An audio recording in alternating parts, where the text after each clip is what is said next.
And joining me now is Low Hummer, who have just performed. Well, I say performed. Well, yeah, we've got an audience out there at Deer Shed Base Camp. And, well, you did a pretty stripped back session, should we say, to your normal kind of all-in performance. How was that for you? Terrifying, I think. Yeah, it was pretty scary. Yeah.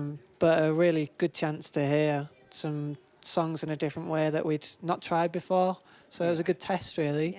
Yeah. A couple of songs that you'll probably never hear again in there, which is nice. I think it's scary when people can actually hear the notes that I'm playing. Yeah, That doesn't happen very often. Yeah. Normally it's like, I could really just play any note as long as it's loud and people are like, oh, he might mean it, he might not, I don't know. But here it felt like every note was definitely heard, which is scary. You did well. You did well. Thanks. Well, it sounded great. I mean, I feel like I've been getting like a one-man show like the whole time, just sat in front listening, and I haven't heard live music in 4 months, so it's been really refreshing just to get out and see and listen. I feel like I've forgotten how great live music is almost.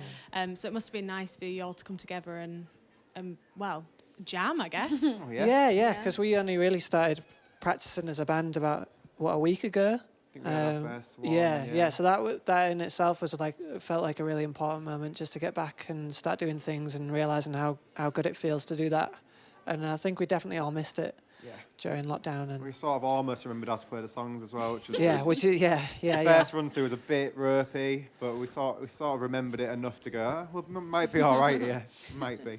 It's after such a long amount of time out, you forget all the bits like you have to bring your amp and carry it upstairs and stuff. So you get over like it felt like it was going to be the best thing ever, and then we hit the first couple of songs, and then it's like, oh, that sounds really ropey. Let's try that it's again. Like an just comes straight away. Bits that used to be fine now are not fine, and the bits that we couldn't do before we're like, oh, that's easy now. But it's good. It's good to be playing again.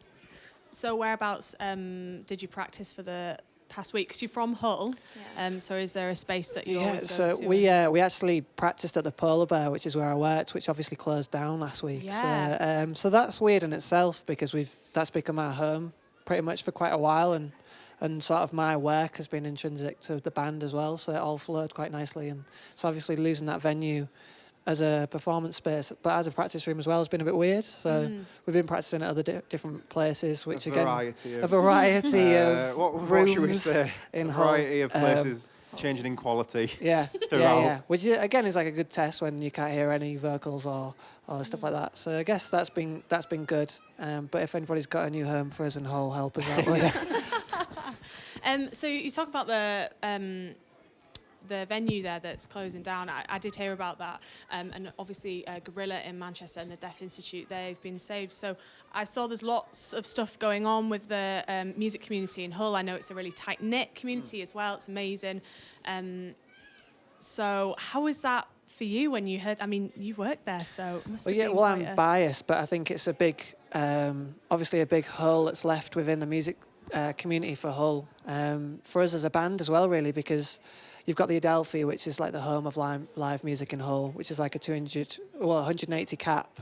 And then after that, we've got a 300 cap, which will be open at the end of the year. But after that, sort of the Polar Bear and Welly fit sort of a really nice bracket for sort of a new band that was coming through in Hull, a new artist from outside the city to play in Hull to like a 200 capacity audience.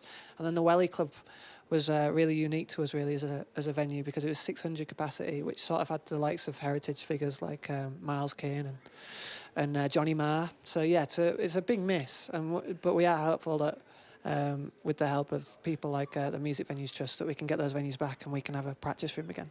Yeah, I mean it's good to hear stories like about Gorilla and Deaf Institute, and I feel like Hull, as I said, the community there is just so strong that I think people want to help already, don't they? Like get them back open in some capacity, so that's always good. Yeah, and it's really important, isn't it, for new artists to be able to have the spaces that they feel like they can get up there and like try new tracks out, or the first gig that they ever have. Those spaces are so important. So let's just hope that. Yeah, fingers crossed. Yeah, fingers crossed. So what have you got coming up for the rest of 2020? Are you keeping it on the down low a little bit, or are you looking at making new music? Well, we did got to a point really last year. So we started as a band early last year, and we got to a point where we were pretty confident with playing live. So this summer was meant to be sort of our first taste of getting used to playing live consistently. So obviously we've missed out on that, and obviously I don't think that's going to be a thing for the rest of the year. I think everyone knows that. So for us, we're going in the studio. We've got about 20 days in the studio from now until the end of the year. And we're trying new material really, so practicing and trying new ways of practicing songs and of writing songs, yeah, because it's always been quite a easy formula for me to just bring a song in and that be done and we all play the parts. But now we're sort of trying stuff out, and it's frustrating but also really rewarding when something pays off. So the rest of the year we'll pretty much be writing and recording, which I suppose it'll be really interesting for us. We've never done that much, have we? At once. No, we normally do like 2 tracks and then we don't go in the studio for 3 months. But Right. we've got like quite a considerable chunk of dates in a row, haven't we? So also the element of playing live means you can hear if a song's good or not, which we won't have that as a test really. So it's going to be interesting. and things change as you play as well. Like Yeah. you'll take bits out or you'll feel things aren't working. Whereas without playing live, you don't really have that element, which makes it a completely different way of writing, really. Yeah.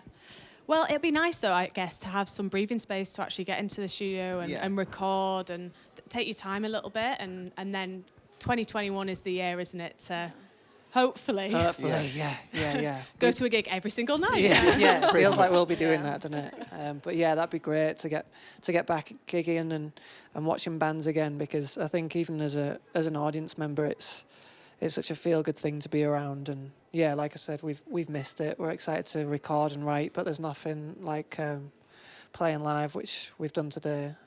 It's such a nice feeling to be back playing together. Yeah, absolutely. Well, thank you so much for coming down today. It was really lovely to see you really strip back here at Deershed. And yeah, hopefully hear some new music from you soon.